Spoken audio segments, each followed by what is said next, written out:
고대 미술, 그리스 미술 헬레니즘, 로마 미술. 고대 그리스 로마 미술 A. 고대 미술은 그리스 미술을 대표로 한다. 물론 우리가 잘 알듯 그리스 이전의 시기에도 인류는 예술 활동을 해왔다. 멀리는 원시 시대에서도 동굴 벽화나 토기를 통해서 그들의 미적 활동을 확인할 수 있다. 현재 우리에게 알려진 미적 활동 중에서 가장 오래된 형태는 지금으로부터 15,000년 전인 구석기 시대 동굴에서 살았던 사람들이 그리고 조각한 작품들이다. 이들의 작품은 단순한 재미를 위함일 수도 있지만 궁극적으로는 주술적인 목적이었을 것으로 생각된다. 이때의 주술적이라 함은 체계적이고 형이상학적인 종교 제의를 의미하는 것은 아니다. 그들은 미술적 형상을 통해서 현실적인 욕망을 기원했다. 다산을 기원하는 빌렌도르프의 비너스가 그 예라 하겠다. 이후 기원전 4000년경이 이집트에 이르면 예술 작품은 죽음이나 영원한 삶과 같은 형이상학적인 개념을 반영하는 수단이 된다. 그들은 사람이 죽으면 그 영혼이 육체를 떠나 다른 삶을 누린다고 믿었는데, 이러한 사후관은 이집트 미술이 아름다움을 추구하는 대신 영원성을 담아내도록 이끌었다. 그래서 이집트에서 활동했던 화가들의 사명은 죽은 자의 영혼이 생활하기 위한 묘실 안에 현세를 재현하는 것이었다. 이집트의 벽화, 피라미드, 스핑크스 등이 이러한 영원성을 반영한 종교적 미술 작품이 예다. 우리가 일반적으로 예술이라 하면 떠올리는 것처럼 아름다움을 대상으로 하는 본격적인 작품은 고대 그리스에서 시작된다. 그리스인들은 원근법이나 수학적 비례를 사용하여 조화와 안정을 작품에 반영했다. 물론 그들 역시 신화의 신들을 소재로 했지만 이것은 이전의 종교적 작품과는 차이가 있다. 이집트인들이 예술작품을 통해 궁극적으로 드러내고자 했던 것이 신의 속성으로서의 영원성이었다면, 그리스인들의 작품에 등장하는 신화적 존재들은 조화와 균형을 통해 아름다움을 드러내는 수단이었다. 쉽게 말해 이집트에서의 예술은 종교를 위한 수단이었으나 그리스에 와서 예술은 독자적인 가치로서 목적 그 자체였던 것이다. 고대 그리스의 미술작품은 조각이나 건축에서 성과가 컸다. 파르테논 신전이나 에렉테움 신전이 이를 대표한다.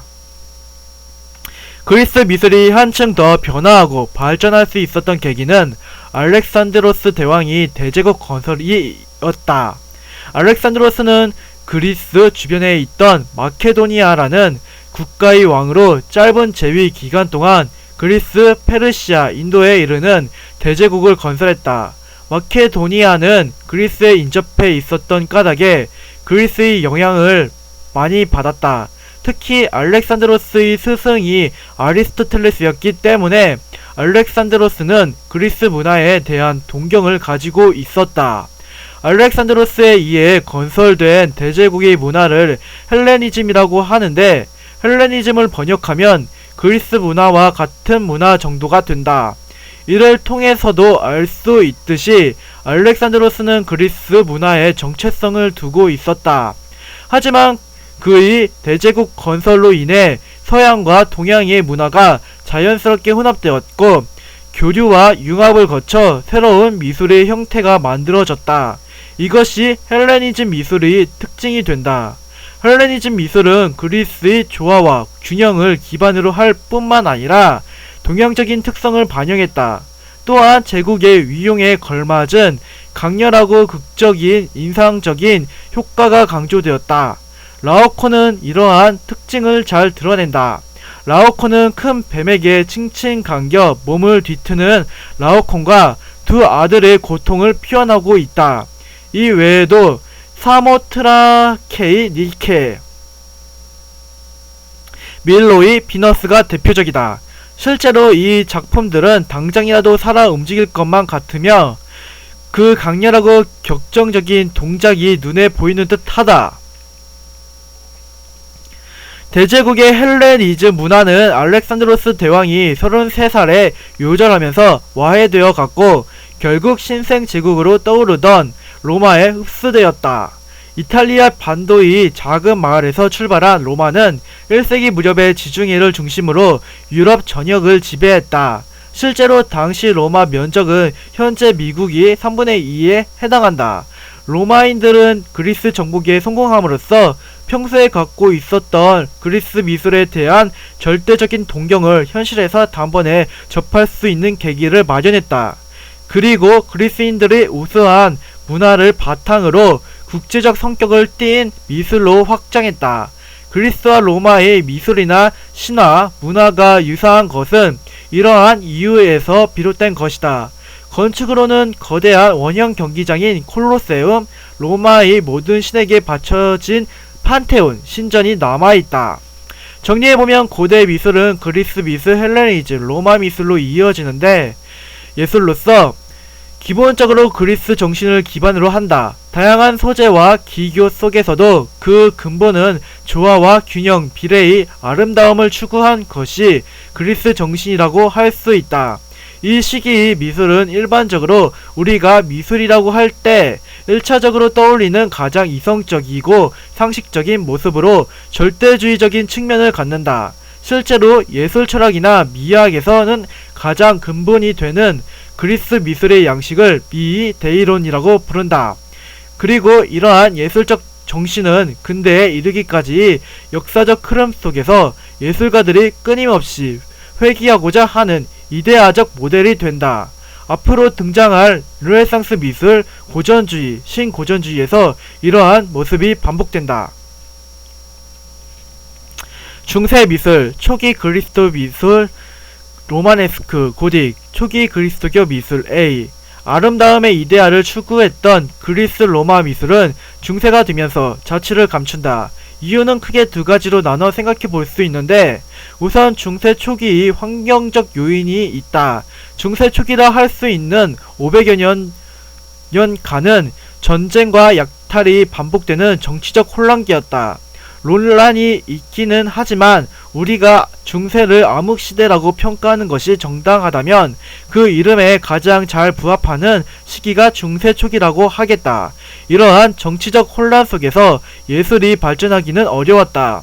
그리스 로마 미술이 쇠퇴한 두 번째 이유는 내적인 측면으로서 그리스도교의 탄생 배경과 관련된다. 근대 철학자 니체에 따르면 그리스도교는 자신들의 주인이었던 그리스 로마 문명의 원한을 가진 유대인의 원한이 도덕을 근간으로 한다. 주인이 가진 좋은 것을 악으로 규정한 이들은 인간적이며 진취적인 그리스 로마의 문화를 인정할 수 없었다. 이에 따라 그리스도교가 장악한 중세의 그리스 로마의 거대한 예술적 이념은 자취를 감추었다. 그리스도교의 절대적이고 배타적인 특성은 종교와 관련되지 않은 예술의 가치를 인정하지 않았다. 예술은 교리 전달의 보조수단으로서만 인정되었다. 이러한 종교 중심의 세계관이 시대 전체를 지배하고 있는 상황에서 예술은 사실상 퇴보했다. 다만 중세 후기에 이르러서는 교회 건축 발전과 함께 예술이 미약하게나마 발전할 수 있었다. 이제 중세 미술을 초기 미술, 로마네스크 양식, 고딕 양식으로 구분해서 알아보고자 한다. 중세 초기 미술은 단지 문맹자들에게 신의 섭리와 교리를 전달하기 위한 보조 수단이었다. 교회는 신, 영혼과 같은 형 이상학적 개념들을 시각적으로 이미지로 바꾸는 데 미술의 역할이 있다고 생각했다. 당시 미술가들 역시 자신의 재능은 신으로부터 부여받은 것이므로 당연히 신에게 바쳐져야 한다고 믿었기에 이 시기의 작품들은 대부분 익명으로 제작되었다. 초기 그리스도 교인들이 지하묘지이자 로마 제국이 박해 시대에 피난을 겸한 예배 장소로 사용되었던 카타콤베의 벽면에는 이 당시의 그림들이 남아있다. 다만 이 그림들은 그리스 미술과 비교하기 민망할 정도로 유치한 면이 있다. 앞서 이야기한 대로 중세 초기의 그림은 예술 자체가 목적이 아니라 교리 전달의 수단이었기 때문이다. 위 벽화에서 가운데 예수 그리스도가 왼손에는 생선을 오른손에는 빵을 들고 있다. 이것은 보리떡 5개와 물고기 2마리로 5,000명을 배불리 먹였다는 오병이어의 기적을 담고 있다. 초기 그리스도교 미술에서 더 이상 과거 그리스의 화려한 미적 성취를 찾아보긴 힘들다. 다만 카타콤베이 벽화는 기독교 역사에서 중요한 가치를 지닌다.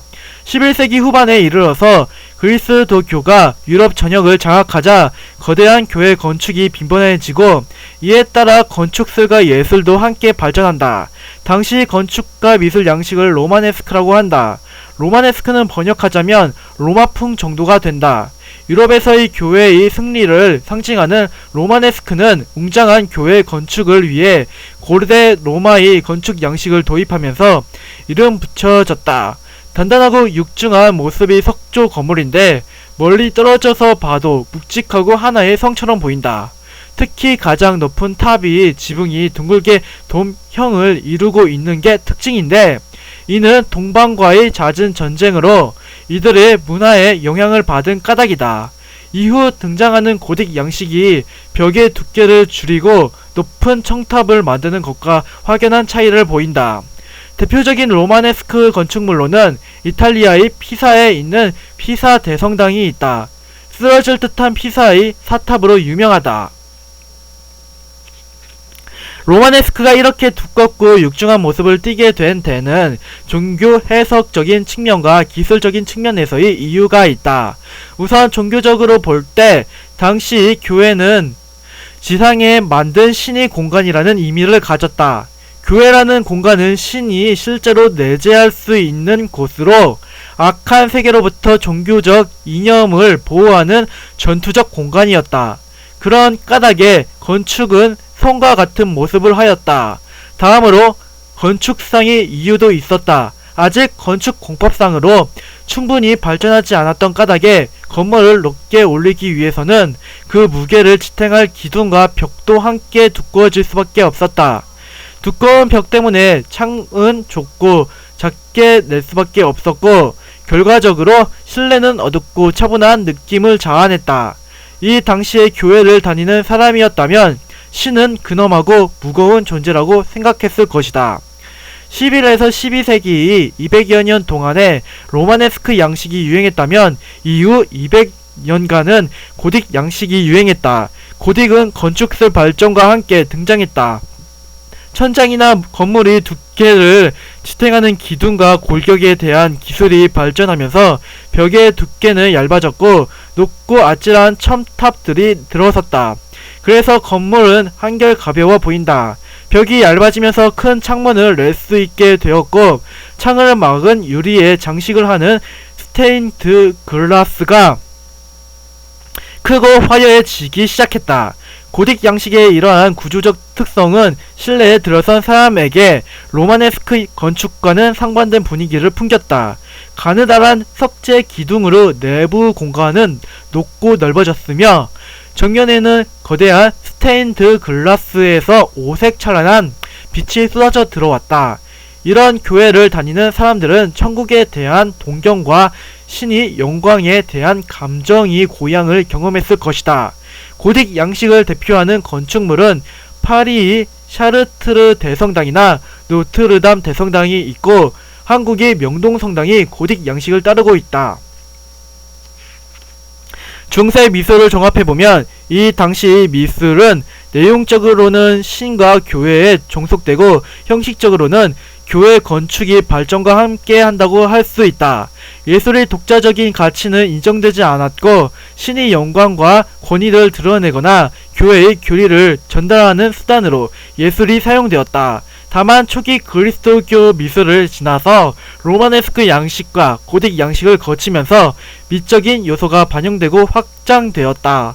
중세 미술은 절대적으로 보편적이며 불변하는 진리로서의 신에 대한 미술이지만 그렇다고 해서 고대 그리스 로마 미술처럼 절대주의적 미술로 평가할 수는 없다. 내용상 절대주의적 미술을 내용상 절대적인 존재를 다루고 있으나 예술의 본질로서의 아름다움의 형식에 있어서는 퇴보한 느낌이 강하다. 로마네스크는 르네상스 미술, 르네상스 양식, 바로크 로코코, 르네상스 양식 A. 르네상스는 중세의 신중심 세계관에 대한 저항으로부터 시작되었다. 중세의 주인공인 왕과 영주들은 물질적으로 장원을 소유함으로써 지배 권력을 획득하고 정신적으로는 신으로부터 지배의 정당성을 얻었다. 이들과 대립하며 성장한 부르주아는 새로운 생산수단으로서 공장을 소유하면서 물질적 측면에서 권력 기반을 확보했으나 정신적 측면에서는 아직 종교에 종속되어 있었다. 부르주아는 신을 대체할 새로운 정신적 가치를 탐색했고 결국 인간이 이성에서 그 가능성을 찾았다. 부르주아가 인간 이성의 회복을 위해 지향한 문화는 중세 이전의 고대 그리스 로마 문화였다. 철학자들과 예술가들은 그리스도교의 절대적 유일신이 손이 닿지 않았던 고대 문화에서 인간의 가치를 복구하기 위한 영감을 얻었다. 물론 실제로 고대 그리스 로마의 문화가 완벽한 인간 중심의 문화였는지는 의심스럽다. 당시에도 종교로서 신화가 인간에게 강력한 영향력을 미치고 있었기 때문이다. 하지만 그럼에도 불구하고 고대가 인간 중심의 문화로 평가받을 수 있는 것은 중세의 절대적이고 초월적인 그리스도교적 신에 비해서 고대의 신들은 충분히 인간적인 모습을 하고 있기 때문이다. 신화 속의 신들은 그리스인들과 동시대를 함께 살아가는 인간적인 존재들이었다. 교회와 유일신에 대항하는 인간적 가치가 필요했던 부르주아들은 고대 사회로 관심을 돌렸고 고대 문화들을 재탐색하는 분위기가 학계와 예술계를 장악하기 시작했다. 이를 르네상스라고 한다. 르네상스는 부활, 다시 태어남을 뜻하는데 여기서의 부활과 재생은 고대 문화의 부활과 재생을 말하며 동시에 인간적 가치의 부활과 재생을 의미한다. 이탈리아에서 시작한 이 문예 부흥 운동은 전 유럽으로 확산되었다. 다만 14세기부터 16세기 사이에 일어났던 르네상스는 과도기적 측면이 컸다. 중세를 극복했다고는 하지만 아직도 종교적 측면에서 그리스도교의 영향력이 강하게 남아 있었고 경제적 측면에서도 자본주의를 도입하거나 이를 바탕으로 한 가시적인 계급적 변화는 나타나지 않았다. 그래서 최근에는 르네상스를 근대의 시작으로 보는 것이 타당한가에 대한 논란이 있다. 르네상스를 근대의 시작보다는 중세의 마지막에 등장한 문화로 평가하고자 하는 견해가 그것이다. 우리는 다만 중세와 근대 사이에 르네상스가 있어서 신 중심의 세계관에서 인간 중심의 세계관으로 변화가 시도되었다는 정도만 기억하면 된다. 이러한 과도기적 성격 때문인지 실제로 르네상스 시기의 화가들도 화풍은 고대의 전통을 따르지만 내용적으로는 그리스도교의 소재를 활용하는 등 과도기적인 모습을 보인다. 르네상스 미술은 초기와 전성기로 나눌 수 있다. 우선 초기 화가들은 현실적이고 객관적으로 인체를 묘사하려 노력했고 정확성에 치중했다. 그러나 화면 속의 개별 대상에 대한 사실적인 묘사가 두드러진 반면에 그림 전체의 조화로운 구성에는 아직 소홀했다. 그림의 소재는 고대 신화에서 따온 경우가 많았다. 대표적인 작품으로는 보티첼리의 비너스의 탄생이었다. 후에 르네상스의 천재적인 화가들이 원근법이나 해부학을 토대로 완벽한 재현을 보여준 점에 비한다면 아직은 르네상스적 가치가 완전히 성숙하지 못한 시대적 상황을 보여준다고 하겠다. 위 작품이 비너스의 탄생이다. 거인족 크로노스가 아버지인 우라노스를 거세한 후에 남근을 바다로 던졌는데 그 난근 주위에 거품이 모여 미 여신 비너스를 탄생시켰다. 는 그리스 신화의 내용을 담고 있다. 가운데 비너스를 중심으로 왼쪽에는 바람의 신인 비너스를 해안으로 인도하고 있고 오른쪽에는 계절의 여신이 외투를 벗어 비너스를 맞이하고 있다.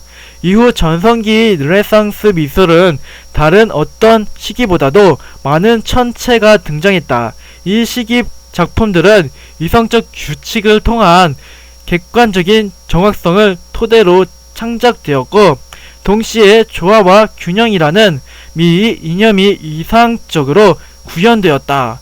이 시대를 대표하는 화가는 레오나르도 다빈치로, 그는 15세기 중엽부터 16세기 초까지 활동했다. 여기서의 다빈치는 다빈치에서 온 이라는 뜻으로 실제 이름은 그냥 레오나르도다. 화가이자 조각가, 건축가, 기술자이기도 했던 레오나르도는 전형적인 천재의 모습을 보여주는 독특한 인물이었다. 그는 평생 동안 39 정도의 시체를 해부함으로써 인간의 골격이나 근육의 움직임에 대해 정확히 이해하고 있었고, 이를 바탕으로 인물을 현실적으로 묘사할 수 있었다. 또한 공기원근법이 이론을 정립해서 이 차원이 평면의 깊이감을 강화하기도 했다. 원근법은 두 종류가 있다. 가장 일반적인 것은 선원근법으로 평면에 대각선을 그려서 물체가 점점 작아지다가 결국 사라지는 소실점을 만들고, 이를 기준으로 앞의 물체는 크게, 뒤의 물체는 작게 그리는 방식을 말한다. 선원근법은 르네상스 시기에 이미 잘 알려진 방법이었다. 원근법의 두 번째 방법은 공기원근법으로, 가까이 있는 물체는 선명하게 보이지만 멀리 있는 물체일수록 공기로 인해 푸른색이 가미되고 채도가 낮아져 윤곽이 희미해지는 현상을 표현한 방법이다. 공기원근법이 잘 표현된 작품이 모나리자다. 이 작품은 인체 및 공간에 대한 사실성과 객관성을 바탕으로 한 르네상스 시대를 대표하는 모범적인 작품이라고 평가할 수 있겠다. 그 외에도 동방박사의 예배, 최후의 만찬 등이 유명하다. 레오나르도 이외에 이 시대를 대표하는 인물은 미켈란젤로다. 레오나르도보다 20살 정도 어린 미켈란젤로는 레오나르도와 경쟁 관계였다. 레오나르도가 회화에 집중한 반면 미켈란젤로는 조각에 집중했다. 대표적인 작품으로는 단번에 그를 거장의 반열에 오르게 한 피에타가 있다. 피에타란 자비를 베푸소서라는 뜻의 이탈리아어다. 십자가에서 그려진 그리스도를 그의 어머니 마리아가 안고 있는 모습이다. 침울하지만 비통하지 않은 절제된 마리아의 표정과 사실적인 묘사는 경건함을 자아낸다. 이 외에도 다비드상과 모세상이 그의 천재성을 드러낸 작품으로 남아있다. 그는 평생 자신이 조각가라고 생각하며 살았지만 교회에서는 그가 회화도 그리기를 기대했다. 이러한 요구로 그는 시스티나의 천장화와 최후의 심판 등의 작품을 남겼다. 시스티나의 천장화에는 누워있는 아담과 하늘 위의 신이 손가락을 맞대려고 하는 그 유명한 천지창조의 그림이 그려져 있다. 다만 그의 회화는 2차원이 회화적인 장식미가 있다기보다는 뒤의 풍경을 최소화하고 인물이 신체를 강조한 조각적인 면모가 강하게 나타난다. 그는 그림도 조각처럼 그린 것이다. 르네상스 미술은 교회에 종속되어 있던 수단으로서의 예술에서 벗어나 고대 그리스 로마 시대처럼 예술 그 자체의 가치를 회복했다는 점에서 의미를 갖는다. 이성적으로 완벽함과 조화를 추구하고 궁극적인 보편의 미를 지향했다는 점에서 르네상스 미술은 절대주의의 측면을 갖는다. 전성기를 구가하던 르네상스 미술은 17세기가 되면 지나치게 이성적이고 규칙적인 측면에 대한 반발에 직면한다. 이성이 아닌 감성에 호소하는 상대적인 화풍이 등장한 것이다. 이를 바로크라고 한다.